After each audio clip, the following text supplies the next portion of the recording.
കാലങ്ങൾ കഴിഞ്ഞപ്പോൾ ഒരു ഗുരുശിഷ്യ ബന്ധം പുതുക്കുന്നതാണ് ഇപ്പോൾ ഞാൻ കണ്ടുകൊണ്ടിരിക്കുന്നത്. പക്ഷേ എത്ര പ്രായം ചെന്നാലും ടീച്ചറിനെ കുട്ടികൾ ഒരിക്കലും മറക്കില്ല. ഇത് കാണുന്ന നമ്മൾക്കും നമ്മുടെ അധ്യാപകരെ ഓർമ്മയില്ലേ? എന്ത് സ്നേഹമാണ് അവർക്കല്ലേ. ഇനി നമ്മൾ കാണാൻ പോകുന്നത് നേര്യമംഗലം കൃഷി ഫാമിലെ കൂൺ കൃഷി, അതായത് ചിപ്പിക്കൂൺ കൃഷിയുടെ വിശേഷങ്ങളാണ്. അവർ എല്ലാം ക്ലോസ് ചെയ്ത് അത് പോയായിരുന്നു. പക്ഷേ എനിക്ക് വേണ്ടി അവർ അത് തുറന്നു തന്നു. അതിനെക്കുറിച്ച് കൂടുതൽ പറയുവാനും കൂടുതൽ അറിവുകൾ മറ്റുള്ളവർക്ക് ഷെയർ ചെയ്യുവാനും അവർ മടി കാണിച്ചില്ല. പക്ഷേ കയറുന്നതിന് മുമ്പ് കുറച്ച് സാനിറ്റൈസർ കയ്യിൽ തന്ന് അണുവിമുക്തമാക്കിയതിന് ശേഷമാണ് എനിക്ക് പ്രദർശനം അനുവദിച്ചത്. ശീതീകരിച്ച് അണുവിമുക്തമായ ഒരു റൂമാണത്.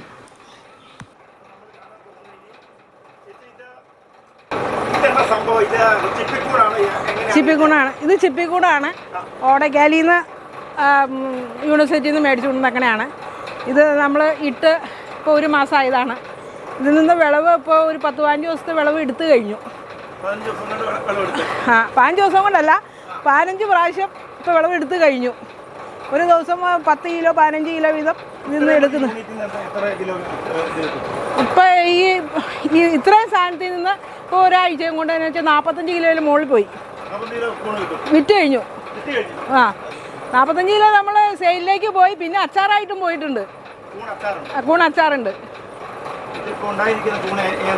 ഇത് ചിപ്പിയാണ്. ഇതൊക്കെ നാളെ പറിക്കാൻ പാകത്തിനുള്ളതാണത്. നമുക്ക് വീട്ടിൽ നമ്മൾ ഇതുപോലെ ഉണ്ടെങ്കിൽ വളർത്താൻ പറ്റും. ചെറിയ റൂമൊക്കെ ഉള്ളിടത്ത് നമുക്ക് ഇരുട്ടിൽ വളർത്താം. ആ,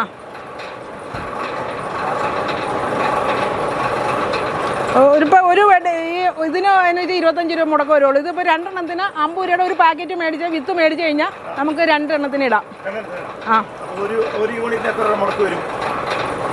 യൂണിറ്റ് നമ്മളിപ്പോൾ ഇവിടെ വാങ്ങുന്നതെന്ന് വെച്ചാൽ 2500 രൂപയുടെ ഇതാണ് മേടിക്കണം. 50 ബെഡ്, 50 പാക്കറ്റ്. അപ്പോൾ 100 ബെഡ് ഇടും. അപ്പോൾ അതിൽ നിന്ന് നമുക്കൊരു 25,000 രൂപ വരെ കിട്ടും.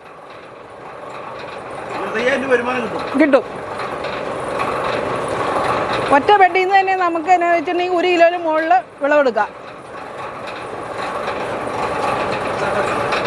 നമ്മുടെ നാട്ടിലൊന്നും സാധാരണക്കാർ ഇതിനെക്കുറിച്ച് കൂടുതലാക്കി മനസ്സിലായിട്ടില്ല.